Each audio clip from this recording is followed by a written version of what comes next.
Good evening. Have a question. Do you know the difference between a bird's weight and a bird's condition? Well, coming up, we're going to explain it all to you so you will be an expert in it. I want to welcome everybody to the show tonight. We got a lot to cover in a short time to get there, so let's go ahead and start right out here. And matter of fact, we were just talking about it just before we came on air. Why are we talking about winter topics right now? Well, that's simple, because we want to have you prepared in ample time to make any adjustments you need to make to your facilities or your feeding routine or everything to get your birds through winter in good shape. Let's say you got a chicken that looks big and fluffy. What does that tell you about what's underneath those feathers? Anything? Nothing. Didn't tell you a thing. Exactly right. Doesn't tell you nothing. I saw a lady's Buff Orpington, great big. It was an English Orpington, great big bird, and some of her birds were dying from heat stress. I told her what to do and all that, and she decided she was going to clip half of the feathers off from one of them. And that bird looked like he would have weighed 30 pounds. And when she got those feathers cut off, some of them were 13 inches long. And I bet you he didn't weigh 7 or 8 pounds. Wow. So that's one of those things, you can't judge that book by its cover. No. You literally have to use your hands and feel what's underneath all those feathers. Isn't that detrimental, though, to take their feathers off? Don't the feathers help cool them as well as warm them? Do they? It buffers and regulates body temperature. So you are 100% correct. Yeah. So on the hotter days, it keeps them from getting extreme. And on the cooler days, of course, as insulation, it's excellent insulation. But I try to think of it as like insulation in your house. That's exactly right. 115 degrees outside, and you got 2 feet of insulation, or 2 feet of feathers. It slows down how hot it gets.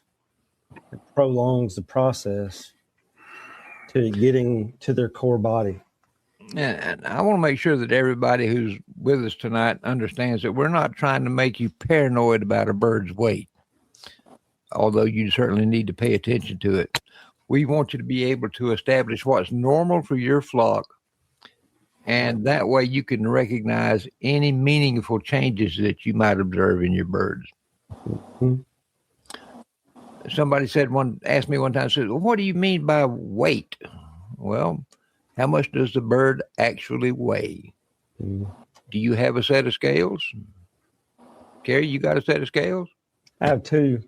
I got 2. Sue, you got your scales? Mm. Yep. I had my scales too. So, but with that said, scales are not going to do you any good unless you use them. Right. Yeah. I made the foolish assumption that all good chicken breeders had a set of scales to monitor body weight. You know what? I was wrong. Yes. I was do you know many that wrong. Do you know many that are actually good that don't?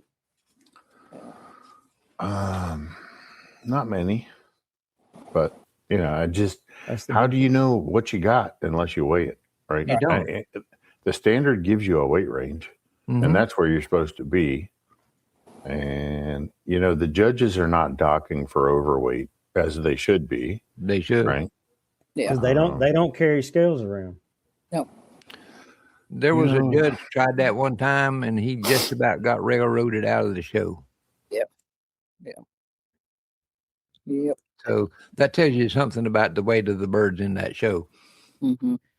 They're more worried about how long it took them to judge the birds than the way he actually judged them. I'm not going to go down that road. Yeah. Now you're up in the can of worms. I've been wrapped up in that before. No, we ain't going to talk about that. What do we mean by body condition? Jeff, what does body condition mean to you? body condition is a combination of, to me, three things, right? The fullness of the bird, but that means, how is the muscle density? Is it firm, squishy, other? And also, how much fat is the bird carrying, right? So all three of those kind of fall into my definition of body condition. Okay. I would agree. And we've talked multiple times over the year. We've been doing this 5 years, guys. We've talked multiple times over 5 years about how do you determine if a bird is overweight? Hands. Use your hands. That's the only way you're going to know. Jeff, give them your 50-cent version of how you tell. Look, I am really poor at feeling abdominal fat. I don't trust my squeeze technique. A, B, I don't want to injure something inside the abdominal, right? Yeah. Last thing I want to do is, pinch an intestine or whatever and cause trauma. So, I pick the bird up. I put the bird's head, under my arm, usually my left arm, and I feel right below the vent for the two pelvic bones. And I'm feeling for the sharpness or the lack thereof, not the spacing, not anything. I'm actually feeling, for the firmness or the sharpness, more the sharpness, not firmness, because they're supposed to be flexible. So the way I look at it is, am I feeling the end of a ballpoint pen, because the tip of a ballpoint pen retracted, okay, is about what a good pelvic bone should feel like. Or am I feeling something like a cotton swab that's rounded, soft, squishy, spongy, whatever word you want to use? And for me, that's an easy way to tell, how much. And then I've had people say, I can't feel the pelvic bones. And I know that the fat level is really bad. Okay. If you cannot distinguish those pelvic bones, you are so grossly overweight. It's a wonder your bird's still alive. Okay. To be truthful. We've talked about weight and we've talked about condition. Sue, can weight, well, let me rephrase that. Two birds can weigh the same thing, okay? And have, is it true or false that they can have quite different body condition? Oh, that's true. Yeah. Very true. Yeah. Because whenever you pick, say you've got two pullets and you're assessing both of them, you pick one of them up, and as your hands go under, you can feel the keel bone, but you can also feel the muscle mass on each side of that keel and, how thick or firm that it is. And then you pick the second one up and your fingers sink past that keel bone. Well, you got no muscle mass on that breast. Yeah. So either that bird's not eating correctly or she's behind, something's going on. I would pay attention to that second one. And when I'm holding the bird like that, I like to use the cup of my hand and put their breast in here. Mm-hmm. And then I can just squeeze a little bit side to side. And if it feels like the bird has a V-shaped body, that is no condition. There's very little muscle mass there. What you want is something more U-shaped like that. Yep. Or it fills your hands up. Yep. Exactly right. But I do want to feel the keel bone. Oh, yes. When you get a bird, you want to know it's there. When you can't feel, they're not Cornish cross. The birds we're raising are not, commercial meat birds. Yeah. So you should be able to feel the edge of that keel bone in the palm of your hand. Yes, you want that U shape, Rip. I agree with you 100%. Yeah. But not to the point where they're so loaded with fat that they're standard bred birds. You're supposed to be able to feel that. Mhm.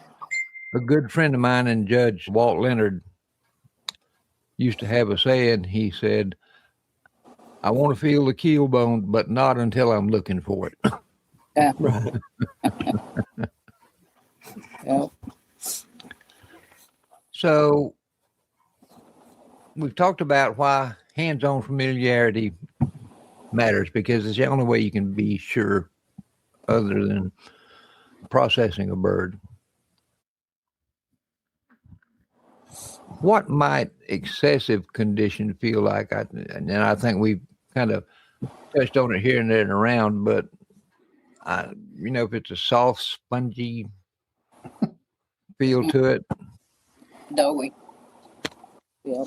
I was gonna say it's like if you've made dough, like made real biscuits, not picked them out of a can, it'll feel about like that. Or if you wash dishes by hand and use a rag, it would feel like a wet rag. Something along those lines. Mm-hmm. Yep. Mm-hmm. Before we move on, I just want to add this in here. When you're checking body condition, you need to do it more than once a year. You need to be handling your birds very, very often. Jeff's over there nodding in agreement. I know folks that I checked body condition when they were 6 months old, and it's a 3-year-old bird now. Oh, geez. Yikes. That doesn't work. No. Or they It's pick them something up, you have to- or they Go pick them up a month before they want to take them to a show, and they Yeah. realize that, and you can't fix it in 30 Nope. days. No. Like, to me, the only time you should not hold your birds for 3 weeks in a row is right now when they're molting. Yeah. When they Yeah. start molting, leave them alone. When the feathers start coming back, make Thank- sure they lost enough weight, and then leave them alone till they get their feathers back. But other than Holy- that, You're you going should to piss regularly somebody spend off, time Gary. with them. Well, People don't want their birds to lose weight. That's mean and it's cruel, and it's not. some of us have to lose weight to avoid passing early. That's people don't- why I lost weight. People don't understand that a natural molt of a chicken, not being spoon fed by a helicopter mom, okay, Yep. is supposed to lose weight. It will do it all by itself. That is part of the cycle. And when they fail to lose that weight during the molt, you're shortening their life. Just bottom line. Chickens are a lot smarter than a lot of people give them credit for. Absolutely. A lot. Yeah. Absolutely.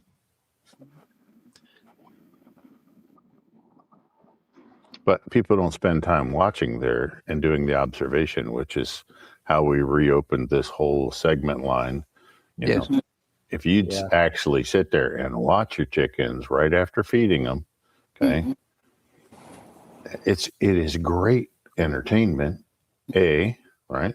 It relieves a lot of stress from the day, but you can learn a lot. Mm-hmm. Yeah. And I like to tell folks to keep their hands in their pockets. Yeah. Because their hands in their pockets, they're not tempted to be doing something else other than watching the birds. Yeah. Right. Like looking Leave at the your phone in phone and taking pictures. Yeah. Oh, Yeah. don't even take the phone to the coop. Yeah, Oh, leave God, it in. no. Yeah. And, make notes, not just mental notes, but pencil and paper notes, because you're not going to remember it. If you're like me, you're not going to remember it by the time you get to the coop door to go back up to the house. But it's not funny, Sue. It hurts. I'm right there with you, Rick. Right there with you. Well, you should be journaling it. And, statistically, if you write something down, you see it and write it down, you're going to retain it longer in your memory anyway. True. You may not have to go back and look at the journal, but just the act of writing it down puts it deeper into your memory. So, yeah. Plus, I think it gives you one more way to be actively involved with your birds when you're doing these sorts of things. We're not suggesting you do these just for fun, but because there's a genuine purpose in observing your birds. writing down what you see. Don't see a bird that's acting a little bit off, and the first thing you do is you grab who knows what to treat it with. Oh, it's got to be Corey. Corid, ivermectin. Yep. Yeah. Thailand, You know, 200, Thailand, Thailand 50. You know, Just crazy. I've had people come in the store and I'm like, and they'll like say, well, I need some feed. And, you know, there's like 300 bags back there. Let's narrow it down some. And I started asking questions and they're like, oh, they're just, you know, layer chickens. But, and that may be you, whoever's watching. And I'm okay with that. But if you want your just layer chickens to keep just laying 5 eggs a week, you've got to keep their body in check. You've got to keep them healthy. You know, if you want them to be the egg machines that they were born and bred to be, you've got to give them the nutrition to support it. And that does not include a lot of treats. Just like your kids. Yep. I agree. 100%. Okay, guys, let's talk about what are some winter changes we can expect to see in our birds. They'll start eating more. Mm-hmm. Mm-hmm. What about any Well, behavioral changes? Go ahead, Jeff. You started. you know, Carey hit on it, and we actually have a question along those lines, right? So Melissa is looking at changing from free feeding to a scheduled or controlled feeding, okay, which I strongly encourage. I'm great, right? And they're starting the molt. Hopefully she's got a molt feed or a plan, right, so that this happens properly. But no, you don't have to be gradual with your change, you know. Just go ahead, cold turkey it and make it happen, you know. And then, which we talked about, monitor body weight, monitor body condition, you know, and, you know, make sure that you're feeding the right amount, you know, or reach out to one of us with a feed tag of what you're feeding, you know, and we can give you a good idea, and the breed, and we can give you a good idea of where your starting point for how much feed. So the biggest, to me, the biggest issue with limiting the amount of feed that they have is you have to make sure that there is room for every bird to eat at the same time, comfortably, without competition. Okay. That's where people fail. Okay. They have one feeder and they want to feed 20 chickens. Don't work that way. Okay. No. Controlled feeding, you have to have enough access space to feed for every bird to eat at the same time. Okay. And I would say comfortably for large fowl, that would be 5-6 inches at least. It is. Yeah. You can almost say for every 1 pound of body weight, live body weight, you should have fair. about 1 inch of feeder space. Okay. Now, That's a good rule. Mm-hmm. some of your more unique birds, like if you were doing a chameau or you were doing like a really tall, skinny bird, they don't have the shoulder space requirement. Mm. And I've told people in presentations before when I'm talking to groups is like, think of it this way, right? Thanksgiving dinner. Okay. The bigger the people are, the more space you got to have at the table for them, right? So, you know, when I was 5 years old, I only needed about 14 inches. Well, now that I'm 60 years old, I need about 24 inches. Okay. So same difference, you know, the same rule of thumb applies, you know, so the bigger the bird, the more space you need for them. But it's pretty simple. If people would just think about it, you know, and put it into, you know, a human analogy, it's really not that hard. Now, I was just going to compliment you on coming up with such a great analogy about feeder space. I think you did really good on that one there, Jeff. I like analogies. I can't help it. So. Well, Carey mentioned the birds are probably going to be eating more.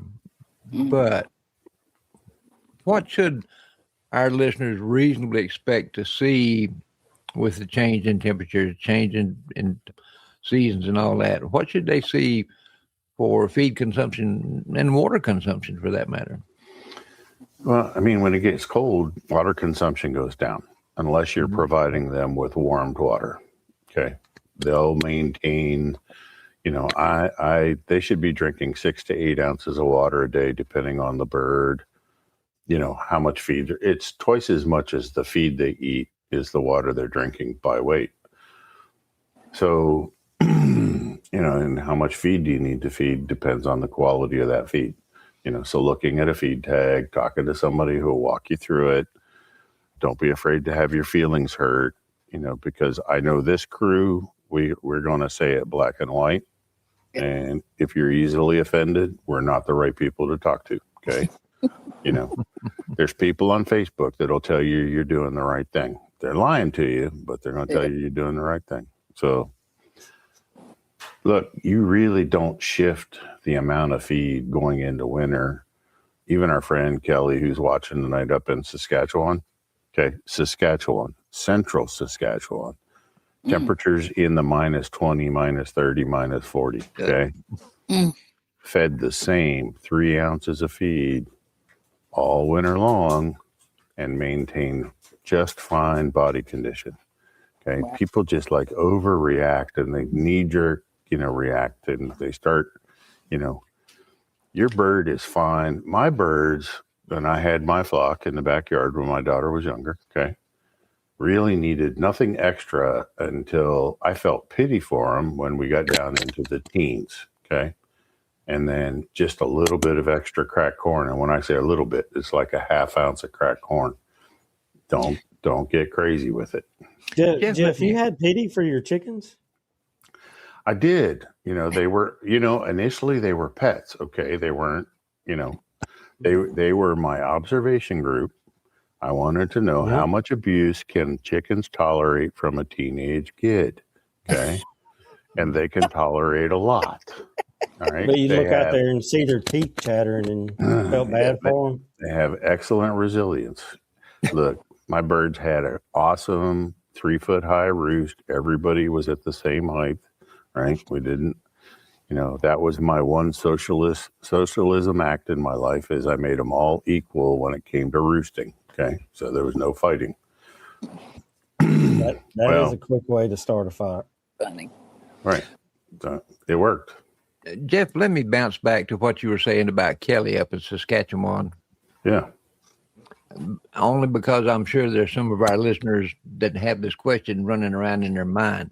Was he feeding the same feed formula year round? Okay. Same one. Kind of what I figured, but yeah. I know 100%. There's folks out there that want to adjust this and that and everything else. And is it in Poultry Keepers 360 or is it in Poultry Breeder Nutrition Group? But there's a heat or there's like a temperature, feed, calorie chart that I've put out there on PDF. And it helps. I think we've got it in both groups, but I'd have to check to be sure. It should be in the file section, right?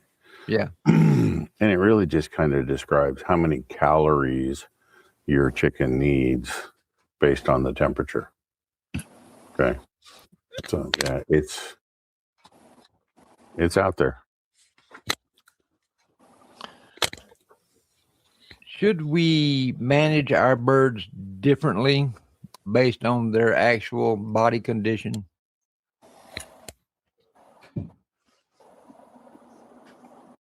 Say that again, Rip. I'm sorry. Should we manage our birds any differently when they're out of body condition? When they're out of body condition? Yeah. Either way, if they've got, they're over conditioned or under conditioned. All right. So, be. I mean, you should adjust the feed, but like an over-conditioned bird, I would want to have a slightly higher protein feed and cut back on the total being fed and kind of force them to start burning off body fat gradually, okay? So cut their calories way back, but you still want enough protein that they're going to lay an egg and vice versa. So, if I've got birds that are under-conditioned, that's when I would be feeding like a 16% layer, or an 18 layer and adding a little bit of cracked corn to it. But you got to be careful, right? Because corn goes to fat pretty quick. You can't move the needle on body condition quickly, right? You're looking at 30 to 60 days to start getting things in alignment, depending on how far out you are. So it's not an overnight. Okay.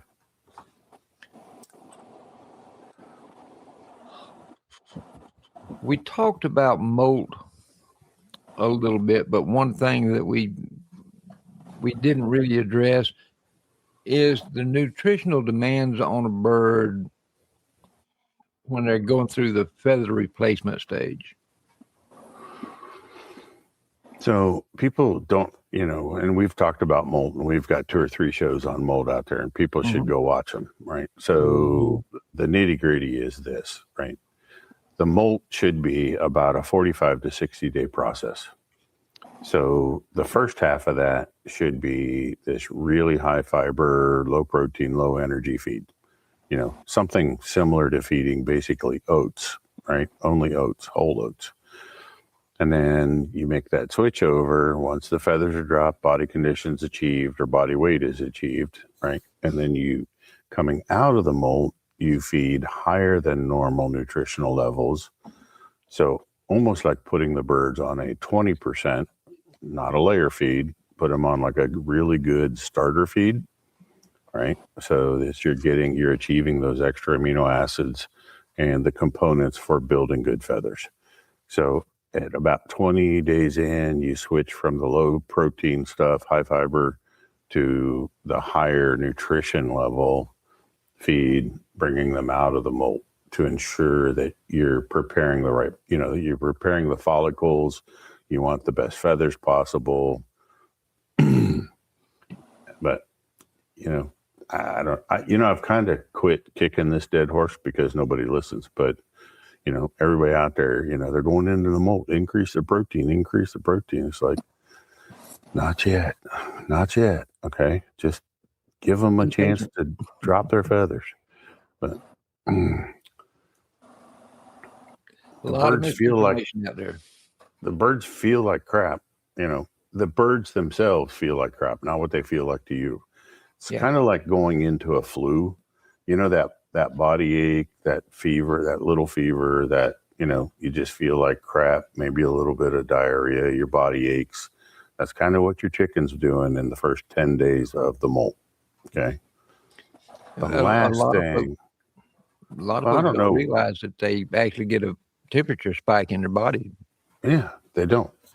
They jump right on, and to digest protein creates more body heat than carbohydrates or fat, right? So you just kind of pushing them the wrong direction. But people don't want to hear it. They don't.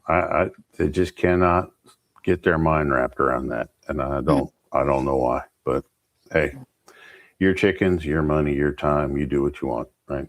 Maybe one day, Joe. I'll be dead by then.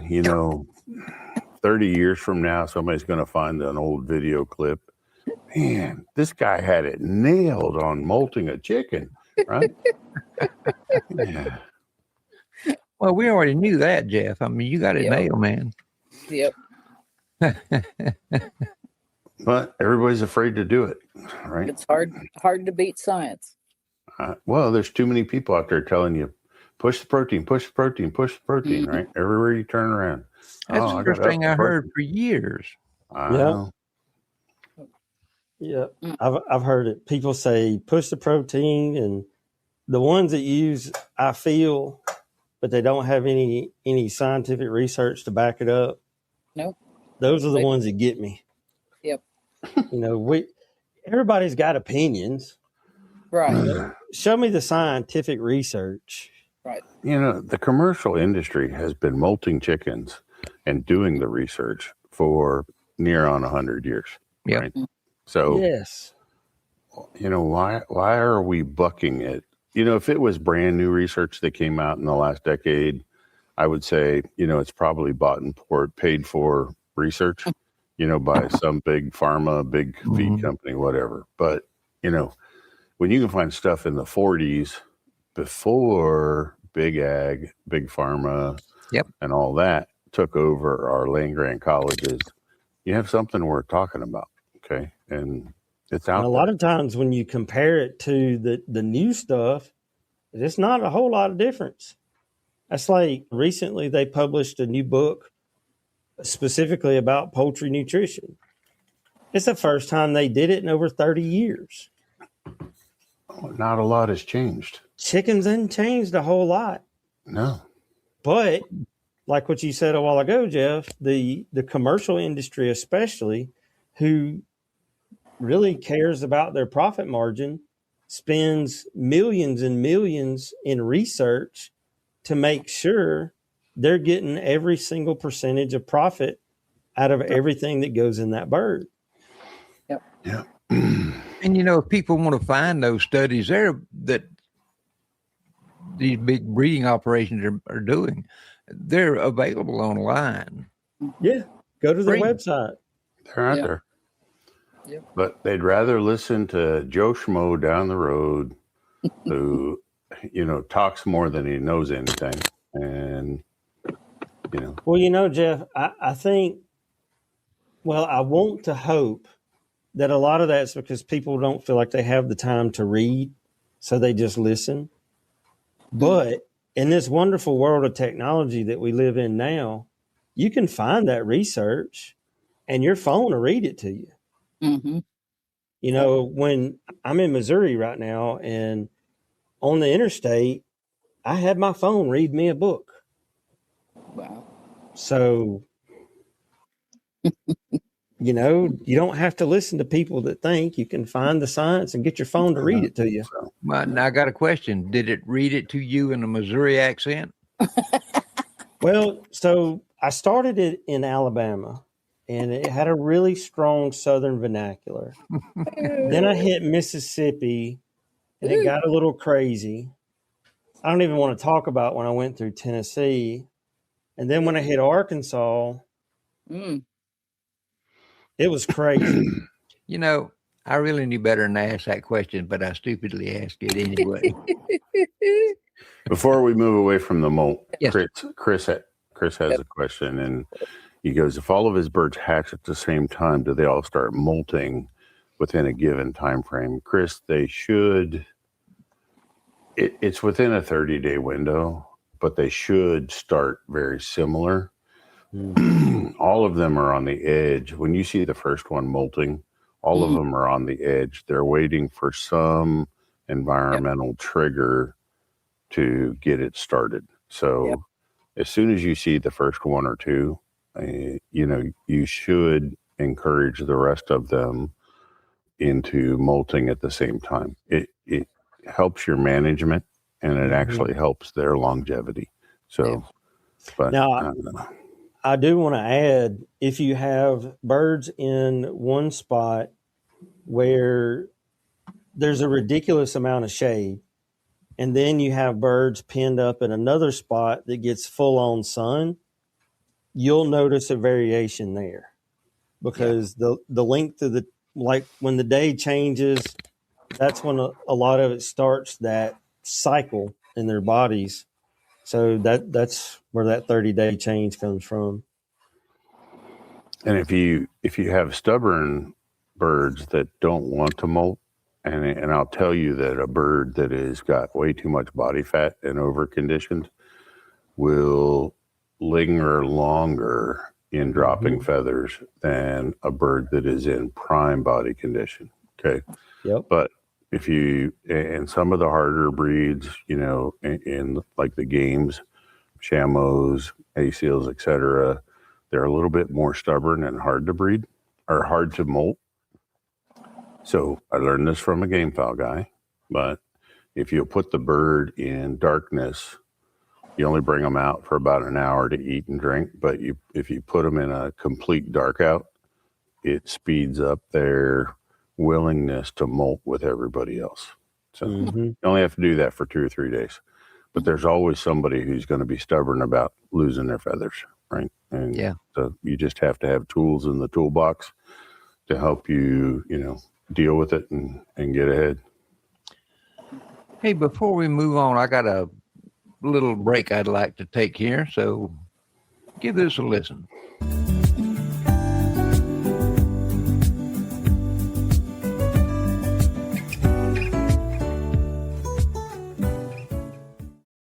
We would like to take a short break to express our appreciation to the Fertrell Company for their sponsorship of the Poultry Keepers 360 Live programming.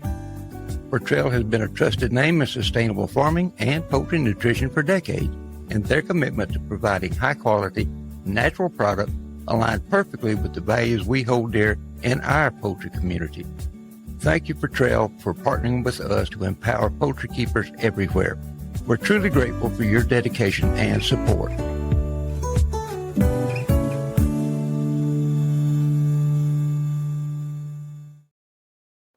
To that, I can only add amen. We are very thankful for Fertrell. Rip, we're more than happy. It isn't a big investment, just covering the cost of StreamYard and a little bit of stuff.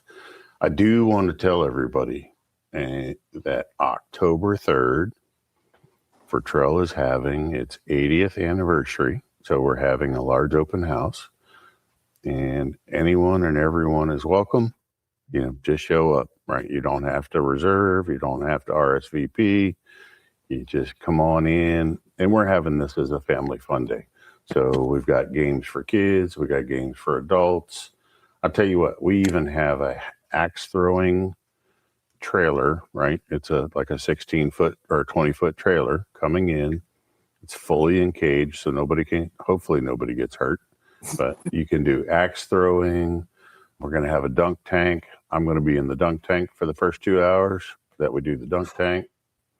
I was fixing to point that out, because I was going to tell all those ladies out there that have birds that you've made comments about and they've made you mad.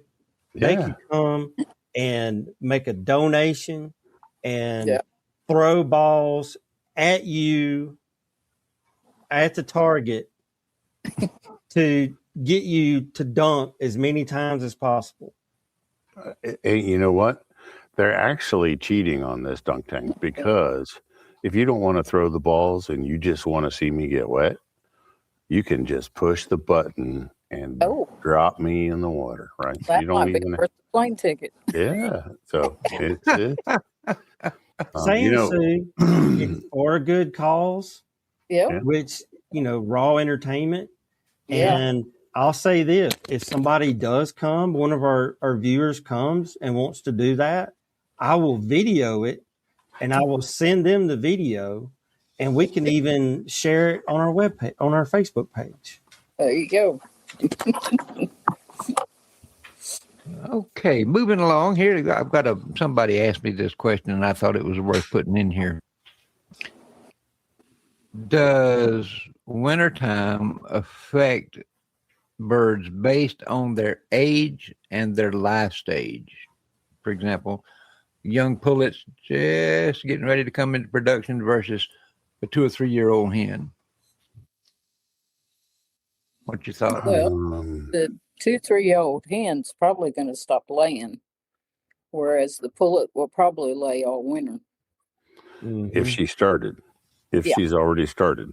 Yes. So, but without doing the lighting for sexual maturity, they're not going to reach their full potential. Yeah. So this is where keeping your pullets with your older flock is maybe not a great idea, because you don't want to miss that stimulation for peak. So yeah, it's going to affect them, Rip. Mm-hmm. I'd kind of like to see everybody kept at 12 to 13 hours of light and never let it drop below that. Just, and it actually keeps them calmer. People don't understand. They think that light stimulation is actually stressing the bird. And it is if you have too much light and you did it wrong, and you've got 400 watt bulbs in a 10-foot square, they're going to drive them nuts. But if lighting is done correctly, I found my birds were calmer and had better dispositions when I kept the lights consistent, right? I don't believe that. Not 14 hours. Doesn't have to be 14 hours. but somewhere 12 to 13 is a really good number. And then you have room for the stimulation in the spring to start bringing them up gradually to get your eggs when you want them.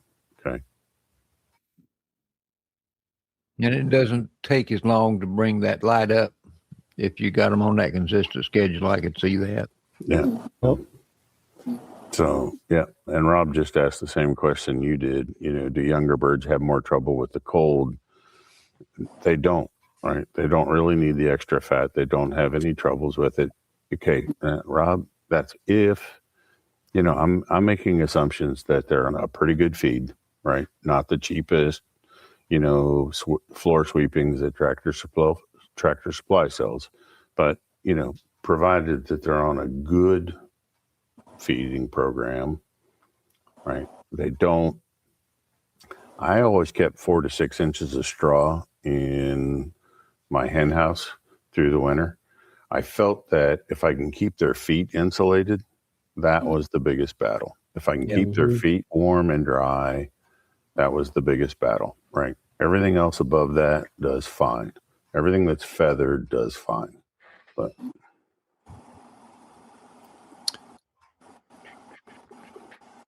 here's a question I can't answer. Sue, Rip, Gary, is there a chance a hen with 3-day-old chicks to adopt a day-old one? Sue, go ahead. Actually done that. And what you have to do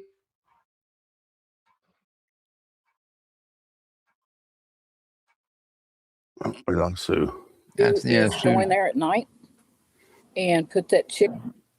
Am I blinking? You're okay. You're back now. Go ahead. Start over. You've done it. And okay. Go out in the middle of the night, put that little chick up underneath that hen so that she can smell it and hear it all night long. And then first thing in the morning before the sun even comes up, you be out there and watch her. And I know the little hen that I put it under was a buff Orpington. And she pecked at the little chick once, and I kind of tapped her on top of the head, told her no. And after that, it was just like, okay. And she took off with it. So it can be done, but you might Orpingtons are more better for adopting. Yes. Just their nature. Yeah. So I would think that some might not. Like I wouldn't try that in any of the game breeds. That could be iffy. It could be possible, but it could be iffy. Right? I mean, you've got some hens that they're not good mothers anyway. Exactly. Right. I've got some hens that lay religiously that will, once they go broody, they'll set on them, do really well. But after about 2 or 3 days, them chicks start getting on their nerves and they don't put up with it. Yeah. So you got a day or so to get them out of there, put them in a brooder. I had a little Bantam coach, and I think she would have brooded a turtle. I mean, she took anything. Yeah. And I'm kind of chuckling here, but I want to convey to the listeners that this is a real prime example of why there shouldn't be one universal ideal. Right. Yeah. When you're working with poultry. Yep. There's a lot of variables from bird to bird, from breed to breed in management. You just, it's definitely not a one size fits all hobby. Yeah. That's why I say you've got to be out there in the morning before the sun comes up to watch. When that chick starts rustling around, she's going to recognize that it wasn't there yesterday. But I'd say for more than one day too. Yeah. Yep. So Rob in Chattanooga, he's more worried about the very young birds. Rob, after they're 3 weeks old, they should be, once their hard feathers are on, I'm not worried about it. Now you're going to keep feed out for them, 24/7 and let them self-regulate, but they can regulate their own body temperature after 10 to 14 days. So once they've fully feathered, I'm not worried about them. They're fine. Just keep their feet dry and insulated. Okay. No mud puddles, none of that. Right. So Rob, I'll say this. I'm right outside of Birmingham, Central Alabama. And So we kind of have very similar weather. I have had a hen laying eggs and go broody and hatch in the pen in November and only lost one out of that whole clutch. The biggest key with the little ones, especially, is having a place for them to get out of the wind. Mm-hmm. That's the most important. And dry and away from the wind. If you can keep those two situations met, they'll be solid. And those will be some of the most resilient birds you have in the fall. Sue, Chris said he did it with a week difference in hatch date. He had a week of difference, and he was able to do it. He didn't know if maybe he had to call one of the small chicks and that she was counting or not, but it worked in his case as well. So even at a week's difference. Yeah. Very specific to your hen, Yeah. Some of them will, some of them won't. Esther's with us tonight. Yep. Hey, Just to Esther. clarify, Esther, you really don't need to change your feed seasonally. Mm. I mean, yeah, especially with your Chanticleers, they're made for the winter, so you should be good. Yeah. Yeah. As far as increasing protein in the summer, you have to watch your egg size. So if you're getting proper egg size, then we're fine. And as long as you're watching your egg size and you're feeling for your body condition, I would not make a change.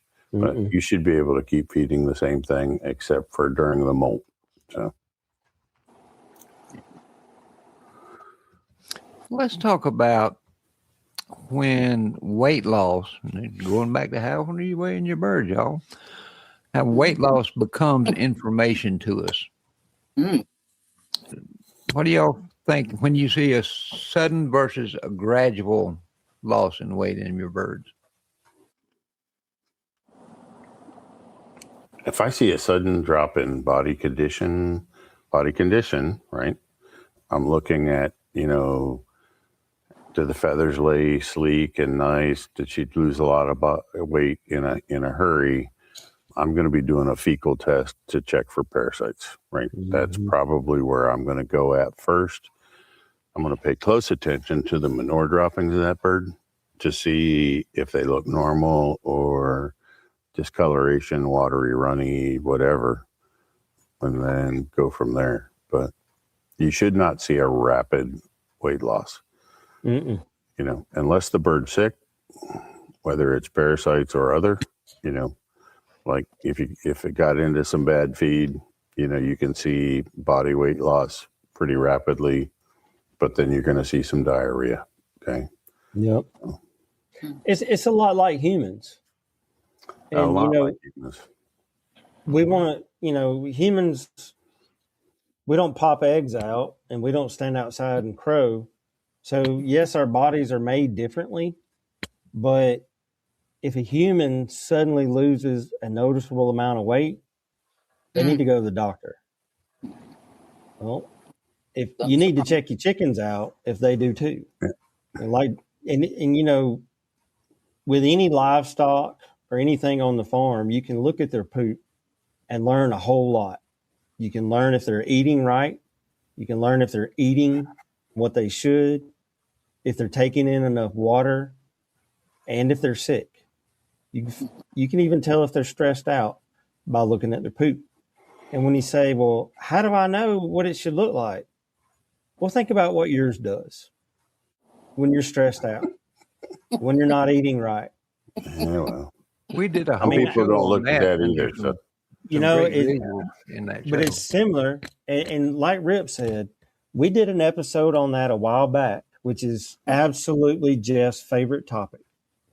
And there's an extensive slideshow that's got a lot of pictures in it. And he goes into great detail. So, find that episode and look at it if you have questions, about what may be wrong. Yeah.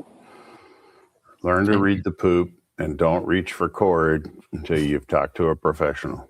Okay. Yeah. I wish they'd quit selling that stuff at the farm stores. Yes. It should require a drug license like everything else, but no, you can Matter of still, time before they do. I don't know. You know, They'll keep I- getting away with it. I would say it should at least require common sense, but I think a prescription would be more easily attainable for some than common sense.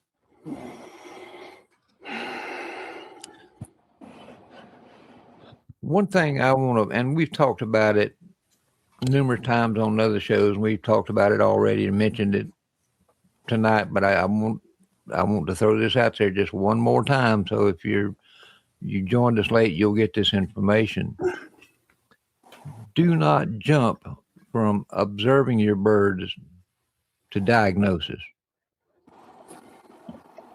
It's if you see something you think might be an issue, it doesn't mean go grab the cord, go grab the Thailand, whatever. It means that you need to do some more observation. You might want to ask your question something like, what has changed? Anything? You change feed? Change lighting schedule? Mm-hmm. You know, when did you notice a change? That can have an effect on it too. Yep. So it's just learning to run through these series of questions in your own mind before you get to the point of having to reach for medication. Right. I always view going for medication as my last step in my progression. I can tell you that I never treat anything based on one symptom. No. Okay? Absolutely never treat on one symptom. Okay. I need 3 or more. And I have friends in the industry, and I have this older veterinarian, and one thing she pounded into my brain, we spent a lot of time doing presentations and working together, and she goes, you never self-diagnose. Okay. Yeah. Because you're going to miss the symptoms and you're going to get them wrong, and you're going to, then if you treat for the wrong thing, you can go, the wrong direction in a hurry. Right. You can cause a bigger problem than you had to begin with. Right. Okay. Problem. Yeah. I don't know. I guess people don't realize that, we as a group are available if you're seeing something and you need somebody to talk it through before you reach for something stupid out of the medicine cabinet. Right. And I spent a large part of my day answering people's questions about their chickens. Okay. So there is help out there. Right. That's actually Jeff's second favorite thing to do. His first favorite thing is to actually be at a farm and step in and look at and smell. Mm-hmm. You learn how to you learn how to get your doctorate in reading poop, and a whole lot of stuff, opens up to you. But all the time, I thought his favorite thing to do was drink coffee. Gee whiz, I'm shattered here. No, come on, we're done by 9 with coffee. Yeah. What? Yeah. As she drinks hers. That's right. Kind of keep my eye on the clock here. We're kind of ticking down to the tail end here. It's all right. One of the things that I remember hearing early on in my poultry journey was winter's coming. You need to put weight on your birds. Good way to kill them. Yeah. Yep. That's a good way to make sure you don't have a lot of chicks come breeding season. Yep. Because in the wintertime, they're not running around and playing in the run. They're ducking, they're avoiding the wind when it's cold. So if they're thick come October, they're going to be thick come January, February, March. Mm-hmm. And it's going to set the whole next set of birds up. Yep. And, as a chicken tender, you should always be looking to improve your flock, because again, they're like people. Nobody's is perfect. And until you hit that, you should always be trying to improve it. And they'll gain the weight they need. Yeah.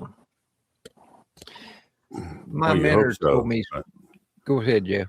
Well, so, Rip, you're a really good graphics guy. So make yourself a note. Tomorrow, get a hold of me. But I would love to make a timeline graphic for poultry body condition.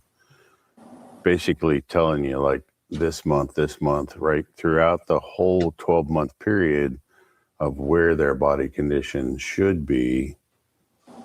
And then if people can figure that out by feeling the pelvic bones or the pin bones, it's going to, and they have to be honest, right? Just because it's your favorite hen, you can't kind of close your eyes and say, oh, she's okay. You right? can't play favorites. Yeah. Right. For me, what I do, right with. for me, I'm always asking the question, why should I keep feeding you? Because, I like chicken just like all the raccoons and the coyotes and everything else. And, I'm always trying to improve what I have. And if you can't tell me why I should keep you, then I shouldn't keep you.